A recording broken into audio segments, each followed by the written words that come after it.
Nah, oke, yang selanjutnya itu adalah aktivitas ekonomi di bidang jasa. Nah, aktivitas jasa itu merupakan kegiatan layanan kepada masyarakat dalam rangka memenuhi kebutuhan hidupnya. Nah, anak-anak ada yang tahu apa saja contoh dari aktivitas jasa? Ada yang pernah dengar? Contoh aktivitas yang berhubungan dengan jasa? Ada yang tahu tidak? Ayo coba pikirkan. Apa saja sih aktivitas yang berhubungan dengan jasa? Oke, kalau tidak tahu, Ibu akan kasih tahu, ya. Nah, di sini maksudnya ya aktivitas ya kegiatan layanan kepada masyarakat dalam rangka memenuhi kebutuhan hidupnya. Misalnya seperti montir di bengkel, kemudian guru, kemudian seorang dokter, jasa salon, jasa laundry, fotokopi, ya. Itu membantu masyarakat dalam memenuhi kebutuhan hidupnya sehari-hari, ya. Seperti misalnya jasa seorang guru, ya. Nah, jasa seorang guru itu tidak ternilai, ya. Banyak sekali jasa yang dilakukan oleh seorang guru bahkan sampai kalian bisa menjadi sukses, ya. Nah, seperti halnya Ibu, ya. Ibu tidak mungkin bisa menjadi seorang guru seperti sekarang ini mengajar kalian kalau dulu Ibu tidak sekolah, Ibu tidak diajarkan oleh seorang guru. Jadi jasa guru itulah yang membantu Ibu dan mengantarkan Ibu sampai kepada pekerjaan Ibu yang sekarang, yaitu seorang guru yang mendidik, yang membimbing, ya, anak-anak supaya menjadi generasi penerus bangsa, yaitu kalian sendiri, ya. Jadi kalau ada dari kalian yang mempunyai cita-cita menjadi seorang guru, ya, itu adalah cita-cita yang sangat mulia, ya. Tolong ditingkatkan, ya. Kalian harus tahu apa saja kewajibannya, apa saja tugas-tugas dari seorang guru. Itu berat, ya. Banyak sekali tugasnya, tanggung jawabnya, ya. Tapi kita harus jalankan dengan hati yang tulus dan hati yang ikhlas. Oke, kemudian aktivitas jasa antara lain. Nah, itu jasa perbankan, kemudian ada transportasi, ya, ada pendidikan, kesehatan, hukum, pariwisata dan lain-lain, masih banyak lagi, ya. Oke, kemudian materi yang terakhir kita akan masuk ke persatuan dan kesatuan. Ya, di sini kita akan melihat arti penting persatuan dan kesatuan. Bagaimana contoh perilaku, dampak, serta manfaat dari persatuan dan kesatuan. Oke, yang pertama kita akan lihat tujuan dari pembelajaran. Yang pertama, siswa mampu mengetahui arti penting dari persatuan dan kesatuan. Kemudian yang kedua, siswa mampu mengetahui perilaku yang bertentangan dengan nilai persatuan dan kesatuan. Kemudian, siswa mampu mengetahui manfaat persatuan dan kesatuan bagi kehidupan bermasyarakat. Jadi inilah pembelajaran kita yang terakhir, ya. Kita akan lihat bersama-sama materinya. Persatuan. Nah, persatuan itu berasal dari kata satu yang berarti utuh, tidak terpecah belah. Arti lebih luasnya yaitu berkumpulnya macam-macam corak dari berbagai kalangan, baik itu dari ras, dari budaya, dan adat istiadat dalam sebuah masyarakat yang bersatu dengan serasi. Ya, itu yang disebut dengan persatuan. Kemudian kesatuan. Nah, kesatuan itu merupakan hasil dari persatuan yang telah menjadi utuh tadi.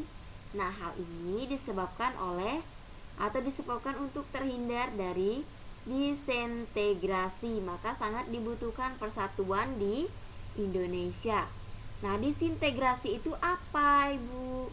Nah, disintegrasi itu adalah keadaan tidak bersatu padu atau keadaan yang terpecah belah. Misalnya, hilangnya keutuhan atau persatuan. Ya, itu bisa terjadi perpecahan, bisa terjadi pertentangan. Ya. Nah, itu dia yang disebut dengan disintegrasi. Kemudian persatuan dan kesatuan ya, bersatu keanekaragaman menjadi suatu kebulatan yang utuh dan saling melengkapi. Kemudian ada arti penting persatuan dan kesatuan bagi diri sendiri. Nah, yang pertama mempererat hubungan dengan keluarga dan teman-teman. Ini arti penting yang pertama. Kemudian yang kedua, kehidupan pribadi menjadi lebih damai dan tentram. Dan yang ketiga, mengaplikasikan semangat persatuan dan kesatuan dalam setiap aktivitas pribadi pemeluk agamanya. Mengaplikasikan artinya kita menjalankan, ya.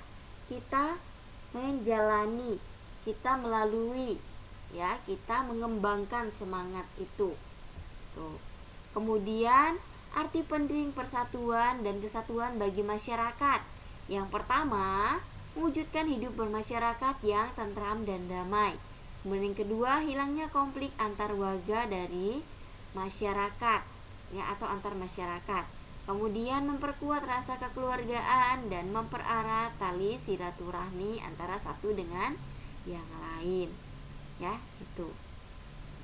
Kemudian yang selanjutnya, dampak buruk jika tidak ada persatuan dan kesatuan. Nah, itu akan menimbulkan yang pertama permusuhan, yang kedua kehidupan bermasyarakat terpecah belah, kemudian yang ketiga itu adalah kedamaian dan ketentraman hidup menghilang.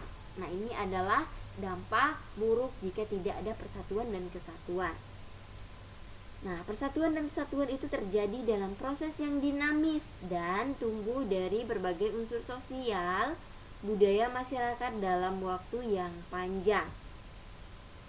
Nah, perilaku yang bertentangan dengan nilai persatuan dan kesatuan yang pertama ini adalah tawuran. Kemudian berselisih paham antar warga atau antar masyarakat atau antar tetangga. Kemudian membeda-bedakan orang berdasarkan suku, agama, ras, atau golongan. Jadi sikap yang seperti ini bukan sikap yang terpuji, ya, bukan sikap yang baik, bukan sikap yang untuk kita tiru, tapi cukup untuk kita ketahui saja. Kemudian manfaat persatuan dan kesatuan bagi kehidupan masyarakat itu apa? Yang pertama, terwujudnya sikap peduli, empati, dan toleransi satu sama lain. Kemudian pergaulan antar sesama yang rukun, akrab, dan tentram. Dan yang terakhir itu adalah dapat mencapai tujuan bersama dengan lebih mudah. Oke, ini adalah manfaat persatuan dan kesatuan. Nah, kesimpulannya itu adalah berbagai aspek dalam mempererat persatuan dan kesatuan harus terus tersambung seperti rantai agar persatuan dan kesatuan bangsa Indonesia bisa terus terjaga dengan baik. Ya, jadi ini adalah kesimpulan materinya. Ya. Nah, oke anak-anak, kita sudah sampai di puncaknya atau sudah selesai materi yang Ibu jelaskan. Ya, cukup lama ya Ibu menjelaskan materi pembelajaran 3 dan pembelajaran 4 karena lumayan banyak materinya. Nah, nanti kalian bisa berbagi ya materi hari ini kepada teman-teman yang lain. Kalian bisa share ya nanti di misalnya di status kalian, di FB, di YouTube, di Instagram ya, tentang link video hari ini. Jadi kalian bisa membagikan pembelajaran kita hari ini dengan teman-teman yang lain. Ya, oke anak-anak, untuk kita menutup pembelajaran kita pada pagi hari ini, kita akan tutup dengan doa Salam Maria. Mari kita siapkan diri untuk berdoa. Mari kita angkat tanda kemenangan kita dalam nama Bapa dan Putra dan Roh Kudus. Amin. Salam Maria, penuh rahmat Tuhan sertamu, terpujilah engkau di antara wanita dan terpujilah buah tubuhmu Yesus. Santa Maria, Bunda Allah, doakanlah kami yang berdosa ini sekarang dan waktu kami mati. Amin. Dalam nama Bapa dan Putra dan Roh Kudus. Amin. Oke anak-anak, sampai berjumpa lagi di pembelajaran tematik selanjutnya. Jangan lupa catat materi hari ini. Semangat belajarnya, selamat pagi, selamat beraktivitas, Tuhan Yesus memberkati.